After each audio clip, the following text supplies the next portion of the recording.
ಬರೋದು ಕಡಿಮೆ ಆಗಿದೆ. ಆದ್ದರಿಂದ ನಾವು ನಮ್ಮ ಸೊಸೈಟಿಯಲ್ಲಿ ಮತ್ಸ್ಯ ಸಂಪಾದನೆ ಕೃಷಿ ಬಂದಿದ್ದು ಅದಕ್ಕೆ ನಾನು ಕೇಳ್ಪಟ್ಟಿದ್ದೆ. ಈಗ ಸಬ್ಸಿಡಿ ಕೂಡ ಸಿಕ್ಕಿದೆ, ಆದ್ದರಿಂದ ಇದು ನಮಗೆ ಅನುಕೂಲ ಆಗಿದೆ. ಈಗ ನಾವೆಲ್ಲ ಪಂಜರೆಲ್ಲ ಮಾಡಿ ಸುಮಾರು ಒಂದು 10 ತಿಂಗಳು ಆಯಿತು. ಮತ್ತು ಒಂದು 2-3 ತಿಂಗಳು ಮೀನು ತೆಗಿತೀವಿ ಪಂಜರಿಂದ. ಹಾಗೆ ನಾವು ಗೋವಾ ಕೇರಳ ತಮಿಳುನಾಡೆಲ್ಲ ಕಳಿಸ್ತೀವಿ ಮೀನು. ಆದ್ದರಿಂದ ನಮ್ಗೆ ಅದ್ರ ಸ್ವಲ್ಪ ಅನುಕೂಲವಾಗಿದೆ. ಆ ದಂಧೆ ಮಾಡಿದ ಸ್ವಲ್ಪ ಅನುಕೂಲ ಆಗಿದೆ. ಆವಾಗ ನಾವು ಮೀನಿನ ಸಂತತಿ ಸ್ವಲ್ಪ ಕಡಿಮೆ ಆದಾಗ ಪ್ರಧಾನ ಮಂತ್ರಿ ಮತ್ಸ್ಯ ಸಂಪದ ಯೋಜನೆಯಲ್ಲಿ ಒಂದು ಯೋಜನೆ ಇದೆ ಹೇಳ್ಕೊಂಡು ನಾವು ಸಹಾಯಕ ಇಲಾಖೆಯಿಂದ ಮಾಹಿತಿ ಪಡ್ಕೊಂಡು ಅದರಿಂದ ಮೀನು ಕೃಷಿಯನ್ನು ಮಾಡಿ ಅದರಿಂದ ಆದಾಯ ಪಡೆದು ಅನುಕೂಲ ಆಗಿದೆ.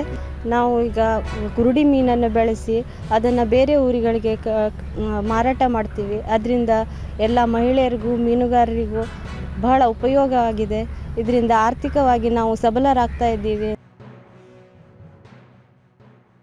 ಪಂಜರ ಕೃಷಿ ಮಾಡುವುದನ್ನು ಮೀನನ್ನು ತಂದು ಅದನ್ನು ಹಾಕಿ ಬೆಳೆದು 2 ದಿನಕ್ಕೆ 2 ಸಲ ಫುಡ್ ಹಾಕಿ ಅದಕ್ಕೆ ದೊಡ್ಡ ಮಾಡಿ ಒಂದು 12 ತಿಂಗಳ ನಂತರ ತೆಗೆದು ಅದು ಮಾರ್ಕೆಟಿಗೆ ಗೋವಾಗೆ ಹಾಕ್ತೀವಿ. ಅದು ಮೀನು ಸಂಪಾದನೆ ಮಾಡೋದ್ರಿಂದ ಮೀನುಗಾರರಿಗೆ ಚಲೋ ಇನ್ಕಮ್ ಉಂಟು, ಅದು ಚಲೋ ಬರ್ತಾ ಉಂಟು. ಅದು ಎಲ್ಲ ಮೀನುಗಾರರು ಅದರಿಂದ ಉಪಯೋಗ ಮಾಡಿಕೊಂಡು ಮೀನನ್ನು ನಮ್ಗೆ ಚಲೋ ಬರ್ತಾ ಉಂಟು. ಈಗ ಅದರಿಂದ ಚಲೋ ಲಾಭ ಉಂಟು. ಈ ಯೋಜನೆಯ ಲಾಭವನ್ನು ಎಲ್ಲರೂ ಪಡಿಬೇಕು. ಜನರ ಬದುಕು ಕಟ್ಟಿಕೊಳ್ಳಲಿಕ್ಕೆ ತುಂಬ ಅನುಕೂಲ ಆಗಿದೆ. ಮತ್ತು ಸುಮಾರು ಆರ್ಥಿಕವಾಗಿ ಸಬಲರಾಗಿದ್ದಾರೆ. ಸುಮಾರು 35 ಜನ ಸಹಾಯಧನ ಪಡೆದು ನಮ್ಮಲ್ಲಿ ಸಹಾಯಧನ ಈ ಸಾರಿ ಪಡೆದಿದ್ದಾರೆ. ಮತ್ತು ಇಂಥ ಯೋಜನೆಗಳು ಪಡೆಯೋದ್ರಿಂದ ಮೀನುಗಾರರಿಗೆ ತುಂಬ ಅನುಕೂಲ ಆಗಿದೆ.